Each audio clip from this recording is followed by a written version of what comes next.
జగదంబ స్వరూపులైన అమ్మలందరికీ నమస్కారం. పరమేశ్వర స్వరూపమైన సభకు నమస్కారం.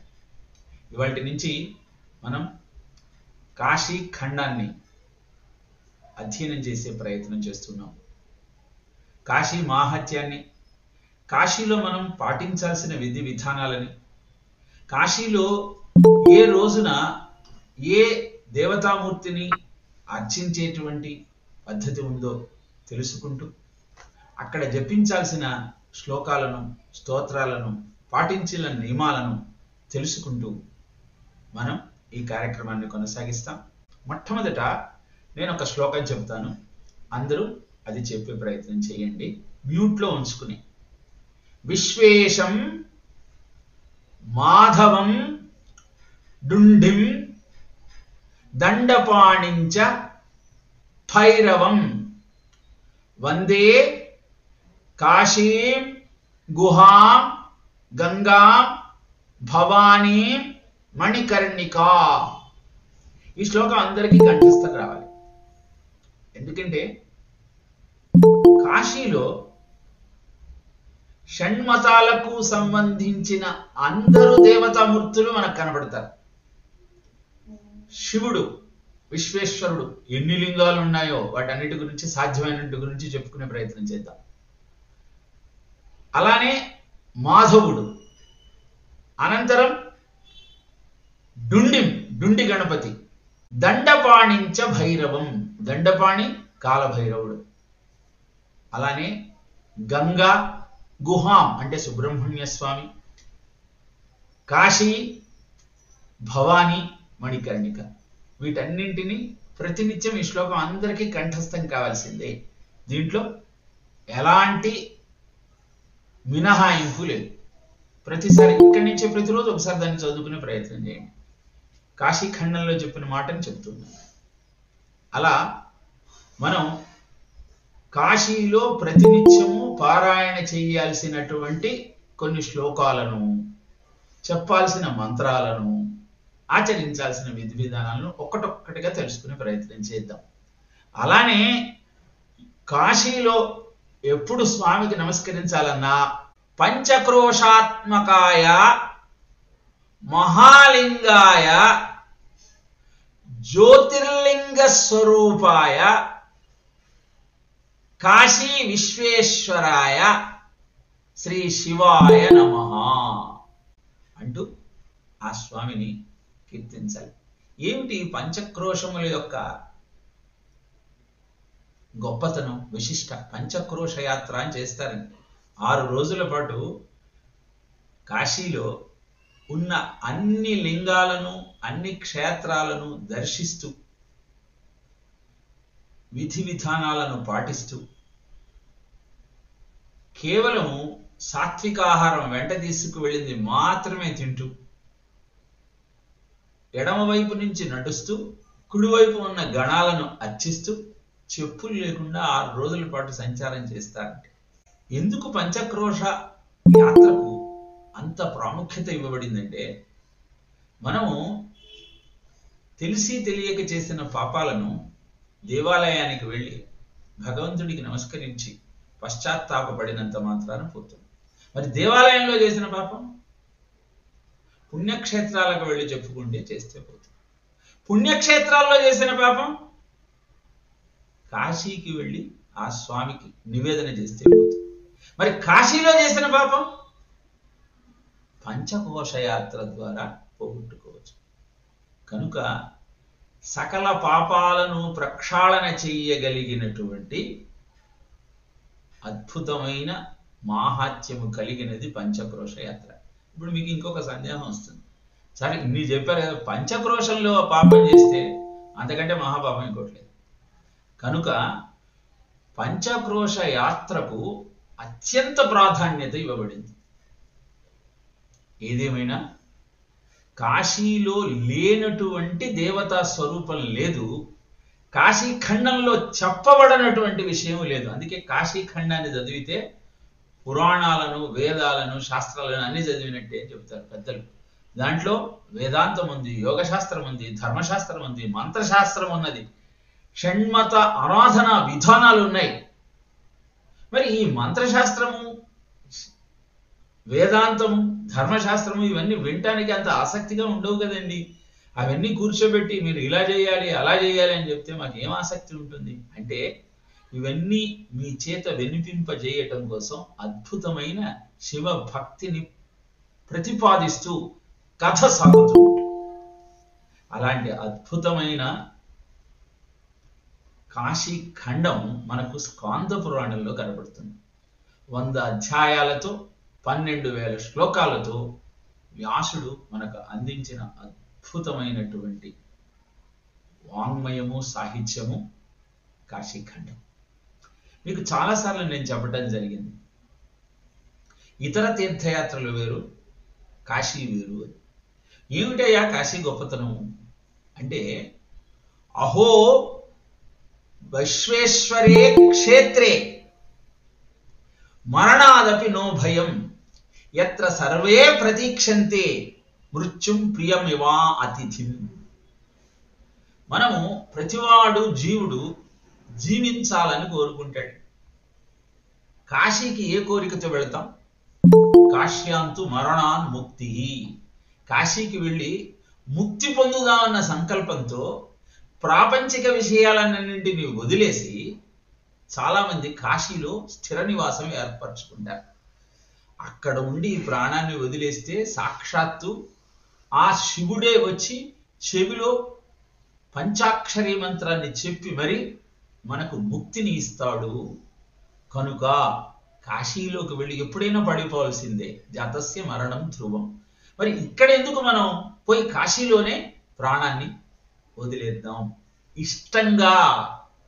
ఇంతకాలము ఏ దేహమైతే నీకు సర్వసుఖాలు అందించింది కనుక దాన్ని పట్టుకొని వేలాడుతూ ఉన్న భావన కాశీకి వెళ్ళినంత మాత్రాన పోయి సుఖంగా అనాయాసీన మరణం వినా దైన్యేన జీవనం దేహాంతే తవ సాయుధ్యం దేహిమే పార్వతీ ప్రభు అంటూ ప్రతినిత్యము గంగా స్నానం చేస్తూ, మణికర్ణికలో మధ్యాహ్నం పూట స్నానం చేస్తూ, విశ్వేశ్వరుణ్ణి దర్శించుకుంటూ, విశాలాక్షి యొక్క కృపా కటాక్ష వీక్షణాలను అందుకుంటూ, కాలభైరవుని అనుమతి స్వీకరిస్తూ, డుండి సాక్షి గణపతుల యొక్క సాక్ష్యంగా ద్వాదశాదిత్యులను సేవించుకుంటూ, సుబ్రహ్మణ్య స్వామి యొక్క ఆరాధన చేస్తూ, ఇక కాశీలో లేనటువంటి పుణ్యక్షేత్రం లేదు కనుక అన్ని క్షేత్రాలను సాధ్యమైనంత మట్టుకు చూసే ప్రయత్నం చేస్తూ కాశీలో నివాసం ఉండాలి. కాశీలో 9 రోజులు ఉండాలంటారు కదండి. ఎందుకు అంటే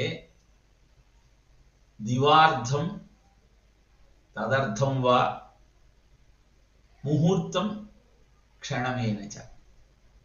కాశీలో ఒక రోజులో సగం సమయం ఉండదు. అది కూడా కుదరదంటే దాంట్లో సగం సమయం ఉండదు. అది కూడా కుదరదంటే ముహూర్త కాలం ఉండు. అది కాకపోతే క్షణమైనా ఉండు.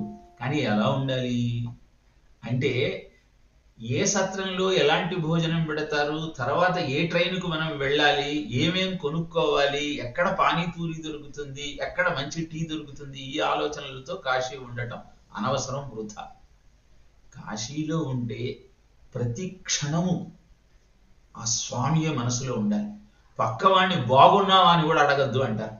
ఎందుకు అంటే బాగుండటానికి లేకపోవడానికి కారణం ఆ విశ్వేశ్వరుడైనప్పుడు నువ్వు అడిగి ఏం సాధిస్తావు? నువ్వు ఎలా బాగుపడాలో చూడు. కాశీ అనేటువంటి పుణ్యక్షేత్రానికి వెళ్ళిన నువ్వు నిరంతరము ఆ స్వామి యొక్క నామస్మరణతో ఎలా జీవితాన్ని చరితార్థం చేసుకోవాలన్న ఆలోచనలతో గడపాలి. కానీ పక్కవాడి ఎలా ఉంటే నీకేమి, నువ్వేమన్నా అరుస్తావా, తీరుస్తావా? ఆ సామర్థ్యం నీకున్నదా? ఉన్నది విశ్వేశ్వరుడి దగ్గర. కలుగని కాశీ శంభులింగంబులు కోట్లు, విశ్వనాథుండు లింగంబు శాశ్వతంబు. కాశీఖండంలో శ్రీనాథుడు చెబుతాడు, కాశీలో కొన్ని కోట్ల లింగాలు ఉన్నాయి, కానీ విశ్వనాథుండు లింగంబు శాశ్వతంబు. కలుగని తీర్థములు కోట్లు కాశీయందు అనగా మణికర్ణికియ తీర్థమని ఎరుంగు. అలానే కాశీలో అనేక తీర్థరాజాలు ఉన్నాయి. కానీ మణికర్ణికలో స్నానం చేసినప్పుడు నువ్వు పొందే అనుభూతి నీకు ఇంకొక చోట దొరకదని తెలుసుకో. సేవ్యుడు విశ్వేశుడు, స్నాతవ్యము మణికర్ణికా హృత జలౌఘము. విశ్వేశ్వరుణ్ణి ప్రతినిత్యము సేవించాలి. మణికర్ణిక జలౌఘములో, జల సమూహంలో స్నానం చెయ్యాలి. అంటే ఏమండి, గంగా స్నానం చేసాం, మధ్యాహ్నం మణికర్ణికా ఘాట్లో స్నానం చేసాం, విశ్వేశ్వర దర్శనం చేసుకున్నాం, ఇంకేం చేయాలి అంటే శ్రోతవ్యంబులు శంభు కథా పురాణంబులు కాశీ తీర్థమునందు ప్రతినిత్యము శివకథ చెప్పుకోవాలి. అక్కడ ప్రతి సాయంత్రము శివలీలామృతము, ఏదో ఒక శివభక్తుడి గాథ, శివ మాహాత్యాన్ని అందరం కలిసి తెలుసుకునే ప్రయత్నం చేస్తాం. ఎందుకంటే కాశీలో చెప్పుకోవటం కదా, కాశీలో ఒక్క క్షణం ఉంటేనే చాలు. అలాంటి 9 రోజులు ఉండబోతున్నాం. ఎందుకు 9 రోజులు ఉండాలి అంటే, ఆయన తల్లి గర్భంలో 9 నెలలు ఉండి నువ్వు భూమండలం మీద జన్మెత్తుతావు. మరి 9 నెలల యొక్క గర్భావాసం యొక్క బాధ నుంచి బయటపడాలి అంటే, మళ్ళీ జన్మ లేకుండా ఉండాలి అంటే, కాశీలో 9 రోజులు నిరంతరము విశ్వేశ్వర దర్శనము, విశ్వేశ్వర నామ స్మరణము, విశ్వేశ్వర నామ కథనము, విశ్వేశ్వర కథాశ్రవణం. ఇదే మన లక్ష్యంగా. కాశీకి వెళుతున్నామంటే మనము మళ్ళీ పుట్టుక లేకుండా నిరంతరము ఆ కైలాసంలో శివుని సన్నిధిలో ఉండటం కోసం ఈ ప్రయత్నం చేస్తూ ఉన్నాం. అందుకే అహో విశ్వేశ్వర క్షేత్రే మరణాద వినో భయం. విశ్వేశ్వరుడి దగ్గర ఉంటే మరణ భయమే ఉండదు. ఎందుకంటే అక్కడ ఉండి అందరూ దేనికోసం వేచి చూస్తుంటారు. ఎత్ర సర్వే ప్రతీక్షంతే మృత్యుం ప్రియ అతిథిం ఇవ. ఒక మంచి అతిథి ఇంటికి వస్తే ఎంత సంతోషిస్తామో, ఆ సదాశివుడే వచ్చి చెవిలో పంచాక్షరి మంత్రం చెబుతాడు అని ప్రగాఢమైన విశ్వాసం. దానికి మనకు అక్కడ నిరూపణ కూడా కనపడుతుందండి. ఏ జీవి అయినా ప్రాణాన్ని కోల్పోయేటప్పుడు దాని దగ్గర నిలబడి చూస్తే కుడి చెవి పైకి లేచి నిలబడుతుంది. అందుకే భారతదేశం అంటే భారతి బంగారు ముంగిట భగవంతుడే పారాడెను, ఋషి సంతతి గొంతు విప్పి రుక్కులు చక్కగా పాడెను. ఈ భారతదేశం యొక్క గొప్పతనం ఏమిటి అంటే, భగవంతుడు మాటి మాటికి ఈ గడ్డ మీద పుట్టి మనకు మార్గదర్శకం చేస్తూ, ఎలా జీవితాన్ని పునీతం చేసుకోవాలో తెలియజేస్తూ ముక్తిని ఇవ్వగలిగిన ఒకే ఒక క్షేత్రము భారతదేశము. మరి ఈ మొత్తము ప్రపంచము ప్రళయంలో అంతమైపోయినా నిలబడే ఒకే ఒక్క క్షేత్రము కాశీ పట్టణము. మన సంకల్పంలో కూడా అది చెప్పుకుంటాం. ఆయన త్రిశూలం మీద కాశీ పట్టణం అంతా నిలబడుతుంది. ఏమండి, ఇది ఆధునిక యుగము, ఇట్లాంటి పిచ్చి మాటలన్నీ మాకు ఎందుకు చెప్తారండి? కాశీ పట్టణం త్రిశూలం మీద నిలబడటం ఏమిటి అని సందేహం కలగవచ్చు. మనకు ఎక్కడైనా ప్రాణం పోయిన తర్వాత ఆ దేహం డీకంపోజ్ అయి దుర్వాసన వస్తుంది. కాశీలో వస్తుందా? చూడండి, వెళ్ళి అక్కడ మీరు కాశీ నుంచి మీరు దగ్గర ఉండి చూస్తే శవం దగ్గర నుంచి దుర్వాసన రాదు, గద్దలు ఎగరవు, చెవి కుడి చెవి పైకి లేచి నిలబడి ఉంటుంది. రామకృష్ణ పరమహంస వాడు, నేను మణికర్ణికా ఘాట్లో శివుడు సాక్షాత్తు చెవిలో పంచాక్షరి మంత్రం చెప్పటం నేను చూశాను అని చెప్పారండి రామకృష్ణ పరమహంస. అంతకంటే ప్రమాణం ఏం కావాలి? ద్వారకా పట్టణం అసలు వద్దా, అదంతా కట్టుకథ, భారతమే లేదన్నారు. ఇప్పుడు ఆ గుజరాత్కు పోయి ఆ సముద్రంలోకి పోతే ద్వారకా పట్టణం చూపిస్తున్నారు అందరికీ. మరి ఏమంటాం దానికి అంటే, పురాణ ఇతిహాసాలన్నీ కూడా ఇతి హా స ఇలా జరిగింది అని చెప్పే అద్భుతమైన వాంగ్మయాలు.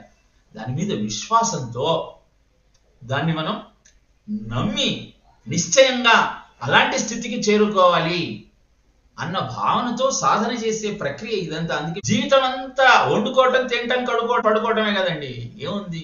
ఆయుర్వర్ష శతం నృణాం పరిమితం రాత్రౌ తదర్థం గతం తస్యార్థస్య చార్థమపరం బాల్యత్వ వృద్ధత్వయోః శేషం వ్యాధి వియోగ దుఃఖ జనితం సేవాభిర్నీయతే జీవే వారితరంగ చంచరతరే సౌఖ్యకృత ప్రాణినా అంటాడు నీతి శతకకారుడు.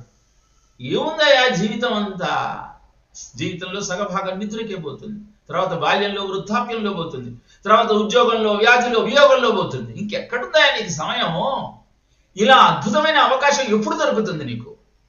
కాశీలో వెళ్ళి 9 రోజులు ఉండి నిరంతరము విశ్వేశ్వర స్మరణతో గంగా స్నానంతో మణిఖండిగా ఘాట్లో స్నానం చేస్తూ విశాలాక్షిని చూస్తూ అన్నపూర్ణను సేవిస్తూ దండపాణిని కాలభైరవుణ్ణి అర్చిస్తూ డుండి గణపతిని సాక్షి గణపతిని పూజిస్తూ సుబ్రహ్మణ్యుడు అగస్త్యునికి చెప్పిన అద్భుతమైన కాశీఖండంలోని ఘట్టాలను శివ కథలను వింటూ జీవితాన్ని ధన్యం చేసుకోవటం కంటే గొప్ప అవకాశం ఎక్కడ దొరుకుతుంది?